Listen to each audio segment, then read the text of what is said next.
Si aujourd'hui l'Éternel, par exemple, réclamait le livre de souvenirs, que va-t-il lire? Que va-t-il trouver à ton sujet qui va faire en sorte que le roi puisse se dire, je dois faire quelque chose pour cet homme? Ce que je vais dire aujourd'hui, c'est deux choses en même temps. La première, si tu as déjà fait des choses pour Dieu, continue à le faire. La deuxième, si tu n'as pas fait des choses, cherche à partir de maintenant à commencer à faire des choses pour que cela soit inscrit pour toi dans les livres de souvenirs. Fais ça. Le premier point, je l'ai appelé la constance. Quelqu'un me dit la constance. Vous savez, quand on veut vraiment activer le livre de souvenirs, quand est-ce qu'on active le livre de souvenirs? C'est lorsqu'on est en difficulté, lorsqu'on est dans le besoin, lorsqu'on se rend compte qu'on a servi Dieu pendant longtemps et notre vie n'a pas été impactée. C'est lorsqu'on a constaté que des années passent, on est au service de Dieu, on commence à vieillir,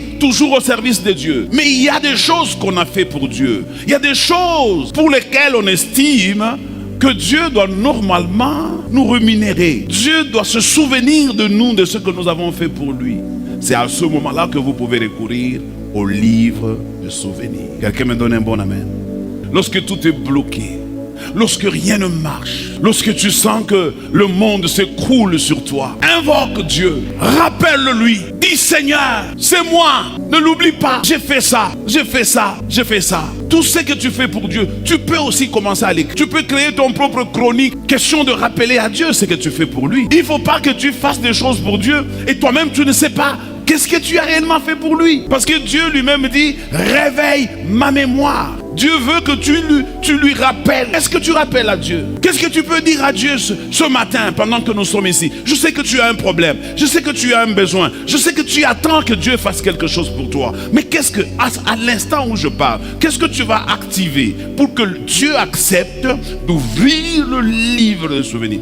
Pour Mardoché, Mardoché a activé. Vous savez ce qu'il a fait? Mardoché a gêné. Il était en gêne et prière pour que le livre de souvenirs soit activé. Frère, lorsque Mardoché a compris, lorsque Mardoché a commencé à... Mardoché a pris une fille qui était sa cousine carrément et il l'a adoptée. Il a élevé cette fille. Elle était belle de figure comme nous dit la Bible. C'était sa cousine. Il pouvait en abuser, mais il n'a pas fait ça. Il a bien éduqué cette fille. Et cette fille est devenue reine. Mardoché toujours sentinelle. Mardoché ne s'est pas plaint. Ne te plains pas, mon frère, parce que tu as travaillé pour Dieu et que tu as constaté que rien n'a marché. Ne te plains pas. Mardoché ne s'est jamais plaint. Lisez tout le livre, vous ne verrez nulle part où Mardoché se plaint, où Mardoché dit quelque chose comme quoi il regrette ce qui lui arrive. Éduquant une fille, élevant une fille, conduisant cette fille dans la royauté. C'est Mardoché qui a conduit Esther dans la royauté en lui disant les techniques qu'elle devait faire pour atteindre la royauté. Et elle a été choisie parmi plusieurs filles qui étaient candidates parce qu'elle a suivi les conseils de Mardoché.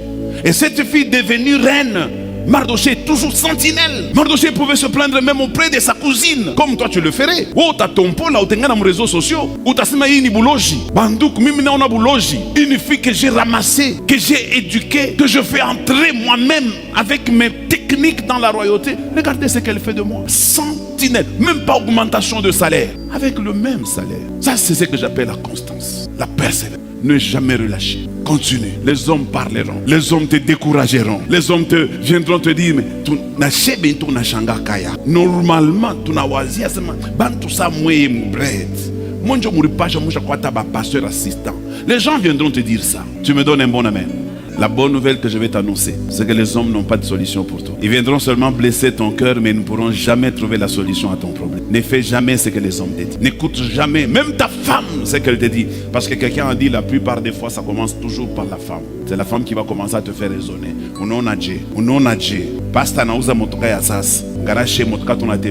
Frère, ne compare pas les grâces. Chacun a sa grâce.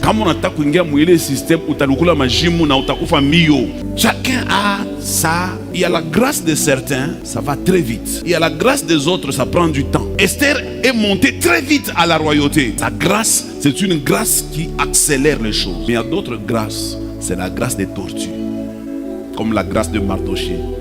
C'est une grâce qui avance, mais à pas d'étonne. Mais tous les deux arriveront. Esther, tu es reine, Mardoché est premier ministre. Donc quand on fait des réunions pour gérer les royaumes, Esther, tu ne seras pas là, mais moi je serai là avec le roi. Malgré que tu m'as précédé, mais quand moi je viens, nous décidons des choses pendant que toi tu dors dans ton lit. Ceux qui t'ont précédé ne t'ont pas réellement précédé. Persévère, la consistance. L'église a besoin de rester le même dans ce que tu fais. Maman, ce que tu fais là, tu viens nettoyer l'église. Les gens se moquent de toi. Que regarde les autres, ils achètent des voitures. Les autres sont nommés ministres. D'autres sont des députés. Mais Dieu ne fait rien pour toi. Et toi, tu les écoutes. Tu arrêtes même de faire ce que tu faisais. Ces gens-là sont en train de te maudire. N'arrête. Continue. Fais toujours ce que tu fais. Sois comme Habakkuk. J'étais à mon poste. J'attendais. Je persévérais à mon poste. Jusqu'à ce que l'Éternel lui-même me parlera. Attends. S'il faut 10 ans, j'attendrai. S'il faut 15 ans, j'attendrai. S'il faut 25 ans, j'attendrai. Jusqu'à ce que l'Éternel lui-même parlera. Et la Bible dit, tant que je suis encore en vie, il y a encore de l'espérance pour moi. Vous allez vous moquer de moi le jour où vous me verrez dans mon cercueil. Mais si je ne suis pas encore entré dans mon cercueil, ne vous moquez pas de moi. Parce que vous ne savez pas ce que l'Éternel m'a réservé. Vous n'êtes pas au courant de ce que l'Éternel est en train de préparer pour moi. Quelqu'un me donne un bon amen. Quelqu'un a chanté. Kojijengate na apparence keba naza ya nzambe abombelanga makambwa minene atamokili esangani po. Est-ce qu'on peut acclamer le Seigneur? Kojijengate na apparence. Apparence est coquille coco sayo. Mon apparence peut te tromper. Je peux avoir l'apparence d'un pécheur. Je peux avoir l'apparence de quelqu'un que Dieu a puni. Je peux avoir l'apparence de quelqu'un que Dieu a abandonné. Je peux avoir l'apparence de quelqu'un qui ne prie pas beaucoup. Je peux avoir l'apparence de quelqu'un qui n'est pas vraiment un chrétien. Mais que juge na apparence. L'apparence de Mardoché. Si tu veux juger ça, Ogobeta poto, Malonda, Jamou. Ah, mais Mardoché Gorongo. Reine, parce que c'est lui qui a élevé Esther. Et qu'on a ikala na roi, banakuria, banalal, banalamuka subui. Ou qu'on parle de fabaridinj. Ah, il faut Gorongo. Mimi n'a démissionné. Ah oui, je suis sincère. Je démissionne. Mais ça bon, Bobaki.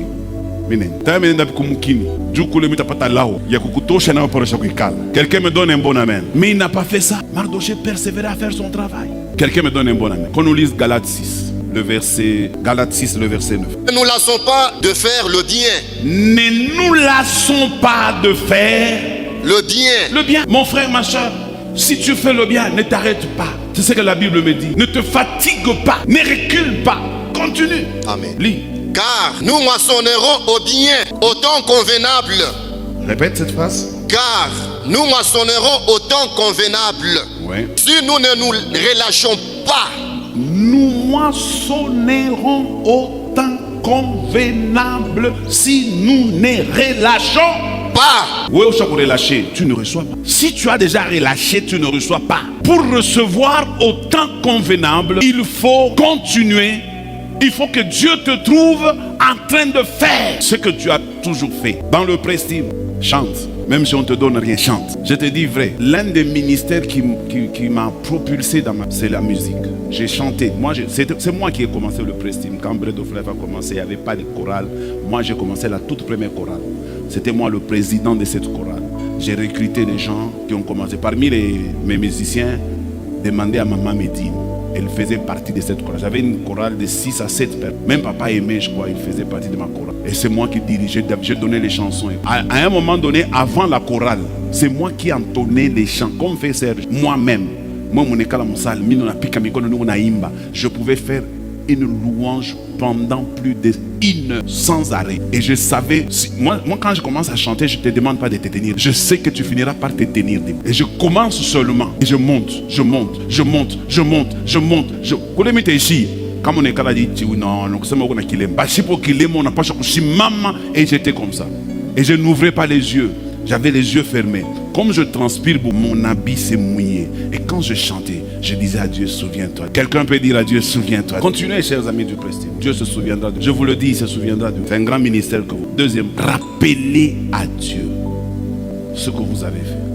On lit Ésaïe chapitre 43, verset 26. Ésaïe 43, verset 26. Réveille ma mémoire. Écoute ce que Dieu est en train de te dire. Les dons ensemble. Réveille ma mémoire. C'est comme si Dieu oublie. Il dit, rappelle-moi. Ma mémoire peut-être dort. Est-ce que tu peux la réveiller? Parle toi-même. Parle toi-même. Toi-même viens parler. N'attends pas que quelqu'un vienne parler pour toi. Parle toi-même. C'est pourquoi je vous dis, écrivez tout ce que vous faites pour Dieu. Amen. Un jour viendra, Dieu vous dira, plaidez, réveillez ma mémoire. Parle, maintenant je vais t'écouter. Où t'as mon Chani? Continue.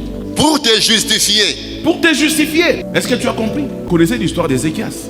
Le prophète Ésaïe dit à Ézéchias, l'Éternel m'a envoyé pour te dire, tu dois donner des ordres à ta maison, parce que bientôt, Ézéchias n'a jamais dit à Ésaïe, yo papa wangu. Non. Ézéchias a dit, qui t'a dit ça? Il dit, l'Éternel m'a envoyé. Il dit, oui, moi naïe, lui et moi. Il tourne sa face contre le mur. Il commence à rappeler. Il demande à sa femme, amène-moi le livre de souvenirs. Il le met devant lui. Il commence, premier point. Seigneur, tu sais ce que je fais. Un jour, je vous parlerai de tout ce que Ézéchias a fait. 1, tu sais ce que je fais. 2, tu sais ce que je fais. 3, tu sais ce que je fais. Et avant qu'il n'arrive à la fin de sa liste, l'Éternel touche Ésaïe. Ésaïe était encore dans la cour royale. Il n'était même pas encore sorti. On lui dit, Ésaïe, arrête-toi. Le type est en train de me rappeler des choses qui me donnent de la folie. Tourne-toi, rentre vers lui. Dis que je lui ajoute encore 15 années de plus. Il ne mourra pas. Je dis, mon frère, tu dois rappeler à Dieu des choses.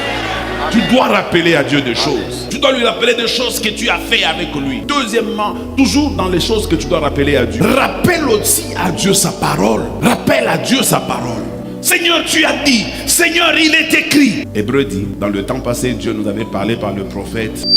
Il nous a parlé par tous ces gens qui ont écrit l'Ancien Testament. Mais aujourd'hui, Dieu nous a parlé par son Fils, qui est l'expression de son amour. Vous vous rappelez ce que Dieu a dit ça 2 fois. La première fois lors du baptême, il dit, celui-ci est mon fils bien-aimé en qui j'ai placé toute mon affection. Faites quoi? À la montagne de transfiguration, Moïse d'un côté, lui qui a écrit la bonne partie de l'Ancien Testament. Et l'autre c'est qui? Élie de l'autre côté. Les représentants de prophètes, sinon les prophètes majeurs. Les 2 sont là. À un moment donné, le ciel s'ouvre, une voix se fit entendre. Celui-ci est mon fils bien-aimé en qui une deuxième fois, Dieu insiste. Quand vous lisez la Bible, je vais dire quelqu'un. Vous voulez apprendre la Bible, parce que beaucoup de gens veulent connaître la Bible, mais ils n'arrivent pas à connaître la Bible. Je vais vous donner le secret, comment on connaît la Bible. La première chose que vous devez faire si vous voulez connaître la Bible, oubliez l'Ancien Testament, prenez le Nouveau Testament. La deuxième chose que vous devez faire quand vous prenez le Nouveau Testament, cherchez le Nouveau Testament là où toutes les paroles qui sont sorties dans la bouche de Jésus sont écrites en rouge. Lisez-les. Si vous lisez toutes les paroles qui sont sorties de la bouche de Jésus, vous avez déjà commencé à comprendre les secrets de la puissance qui se trouve dans les paroles de Dieu. Surtout quand c'est Jésus qui l'a prononcé. Parce qu'il y a parfois des confusions que nous faisons avec certaines paroles de l'Ancien Testament qui ne sont plus d'application dans le Nouveau. Mais quand vous lisez ce que Jésus lui-même a prononcé, c'est Dieu lui-même. Et Dieu, il est derrière sa parole pour l'accomplir. Il ne peut pas accepter que sa parole soit déshonorée. Il ne peut pas accepter que sa parole tombe en désuète et que quelqu'un démontre à Dieu que ta parole n'est pas vraie. Elle n'est pas véridique, elle a menti. Il dit, je ne suis pas un homme pour moi, ni un fils d'un homme pour me reprendre. Ce que j'ai dit, ce que j'ai déclaré, je l'exécuterai. Alors cherche ce qu'il a dit et rappelle-le-lui. Papa yonde olobaki. Yende alobaki. Amen. Oyo yemoko alobi. Papa, bamba pakapale. Bamba pakapale. Bamba pakapale. Achana na ba prophète, achana na Ancien Testament. Je t'aide. Je suis un Ancien Testament, mon Bible. Même nous Bible Ancien Testament. On ne comprend l'Ancien Testament qu'à la lumière du Nouveau Testament. C'est le Nouveau Testament qui nous donne maintenant la compréhension de l'Ancien Testament. Et l'Ancien Testament est en train d'alimenter les paroles que Jésus a dit. Quelqu'un me donne un bon amen. Écoutez les paroles de Jésus. Mettez-le en pratique. Une femme dit un jour à Jésus, errez les seins qui t'a porté et les mamelles qui t'ont allaité. Jésus retourne, regarde cette femme et dit, ma fille, heureux plutôt ceux qui écoutent la parole et qui la mettent en pratique. Vous voulez être heureux? Écoutez la parole de Dieu et mettez-la en pratique. Quelqu'un me donne un bon amen. Lis le Nouveau Testament, relis le Nouveau Testament, lis encore le Nouveau Testament. Dans le Nouveau Testament, il y a 2 parties. La partie de l'évangile. Lis beaucoup les évangiles de Jésus. Toi, tu commences déjà avec la partie compliquée des épîtres. Les épîtres sont compliqués. Tu ne peux pas comprendre les épîtres si tu n'as pas encore compris l'évangile. Comprends l'évangile, tu verras que les épîtres viendront enrichir l'évangile. Est-ce que quelqu'un m'a compris? Amen. Est-ce que quelqu'un va rappeler à Dieu sa parole? Amen. Ne rappelle pas à Dieu les émotions d'un faux prophète. Surtout aujourd'hui, il y en a beaucoup de faux. Beaucoup. Ne va pas rappeler à Dieu les paroles d'un faux prophète. Dieu lui-même sera étonné. Il dit, papa yondo lobaki ngai. Mikale ko nyone, Mikael ko ambele. Wonjo ne kana mia pa kila siku. Wonjo ne kana mimi na sema mambo hii. Njo banatuma malaika mwanza. Papa sema mbele bien. Mungu mlikuwa naye wapi na kuonyesha mambo? Je mtumishi wapi? Mtumishi kani? Quelqu'un me donne un bon amen. Amen. Mais ce qui est écrit est écrit. On ne peut pas enlever la Bible. La Bible est là. Prie en rappelant. Réveille ma mémoire. Rappelle-moi. Plaide. Je veux savoir. Est-ce que tu as raison ou tu as tort? Qu'est-ce que tu as fait pour que moi, Dieu, je sois débiteur? Pour que moi, Dieu, je te dois? Que moi, Dieu, je me sente obligé de te payer? J'aime beaucoup ce passage. Là où la Bible dit, celui qui fait travailler son prochain sans lui donner un salaire, il est maudit. Et Dieu dit, je ne vous ai pas appelé en vain. Je vous ai appelé afin que vous puissiez travailler pour moi et l'ouvrier mérite son salaire. Et puis il ajoute en disant, un soldat peut-il entrer dans l'armée à ses propres frais? Soldat, s'il entre dans l'armée, c'est le gouvernement qui dispose les bottes, la tenue, les munitions et les armes, sa nourriture, même toute sa vie. Alors si j'estime que je suis un soldat recruté dans l'armée de Dieu, j'ai droit à toutes ces choses. J'ai droit aux bottes, j'ai droit à la tenue. Si la tenue commence à s'abîmer, celui qui m'a enrôlé doit regarder une nouvelle tenue pour moi, n'est-ce pas? Et si je tombe malade, il m'amène dans sa clinique céleste, là où on me fait des opérations sans cicatrice, et je reviens ici, la maladie est partie. C'est comme ça quand je vais chez les docteurs, ils ne trouvent aucune maladie parce que j'ai été dans la clinique là où il y a des spécialistes en médecine. Ils ont fait des opérations sans cicatrice et le médecin ne comprenne rien. Dernièrement, j'étais avec ma femme, je suis allé faire des examens. Moi, j'aime bien faire les examens. J'ai fait les examens du sang, de tout, des os, pour voir si j'avais les rhumatismes ou les gouttes, tout ça. Ils ont tout fait. Scanner, ils les envoient en Belgique pour l'interprétation. Chez Delgado. Ça revient. Je suis en face du médecin, il ne sait pas quoi. Il me regarde dans les yeux. J'ai une clinique au ciel. J'ai une clinique au ciel. Quelqu'un me donne un bon amen. Je suis traité dans une clinique où les médecins sont des anges et les infirmiers sont des anges. Et quand ils viennent, ils te prennent avec soin et tu ne sais même pas ce qui se passe sur ton corps. Quand tu te réveilles, tu n'as même pas de douleur. Tu n'as même pas les effets de comment on appelle ça? C'est comme anesthésie. Tu te réveilles seulement et tu commences à courir comme si de rien n'était. Tu sens que ton corps rajeunit. Tu sens que tu as encore de la vigueur. Tu sens que tu peux battre même un jeune homme de 30 ans parce que tu sens cela dans ton corps. Parce qu'on t'a boosté avec des choses qu'on a mis dans tes muscles. Tu te sens bien en toi. Comme là, je me sens bien en moi. J'ai toute mon énergie avec moi. Parce qu'on a un hôpital sérieux. Là où le médecin ne demande pas l'argent. Là où le médecin ne sont pas en train de nous donner des médicaments fabriqués en Chine. Mais on nous donne des médicaments fabriqués au ciel. Dès que on a pompe à tout moyen. Il y a tension, il y a l'autre, il y a diabète, il y a l'autre. Quelle que soit la maladie que tu as, il y a l'autre. Je vous invite dans cet hôpital afin que mon Dieu vous donne la guérison gratuitement et que vous soyez en bonne forme, que vous prospérez à tous égards comme prospère l'état de vos âmes. Quelqu'un me donne un bon amen. On rappelle aussi à Dieu sa parole, sa parole. Je vais finir. Je finis avec le troisième point que j'ai appelé ce point-là la louange. Le dimanche passé, je pense, je vous ai parlé d'une certaine adoration permanente. Aujourd'hui, je veux parler un peu de la louange. Vous savez, Bread, écoutez-moi. Est-ce qu'il y a Bread of Life ici? Est-ce que les gens de Bread sont ici? Vous savez, il y a des choses qu'il ne faut jamais